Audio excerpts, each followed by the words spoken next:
ஹைதராபாத் ஓட்டலிலிருந்து காணாமல் போன நடிகை அஞ்சலி 5 நாட்களுக்கு பின் போலீஸ் கமிஷனர் அலுவலகத்தில் தானாக வந்து ஆஜரானார். அங்காடி தெரு, எங்கேயும் எப்போதும் உள்பட பல தமிழ் தெலுங்கு படங்களில் நடித்து புகழ்பெற்ற நடிகை அஞ்சலி பலுப்பு தெலுங்கு பட ஷூட்டிங்கிற்காக ஹைதராபாத் சென்றிருந்தார்.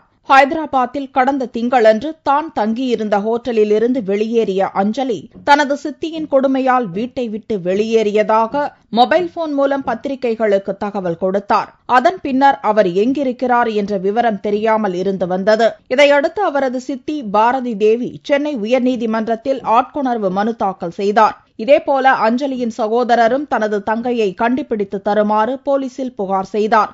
இந்நிலையில் ஹைதராபாத் துணை கமிஷனர் அலுவலகத்தில் வெள்ளியன்று இரவு நேரில் ஆஜரானார் அஞ்சலி. தான் ஓடிப்போகவில்லை என்றும் மன அழுத்தம் காரணமாக தனிமையில் இருக்க விரும்பியதாகவும் அப்போது அஞ்சலி தெரிவித்தார்.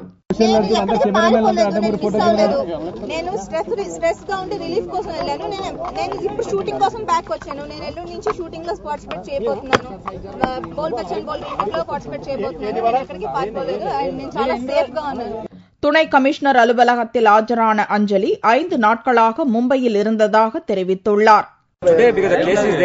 She had come to my office and told that necessary legal action can be taken because the case is registered, and as per law, based on a statement, we will submit a report to Honorable Court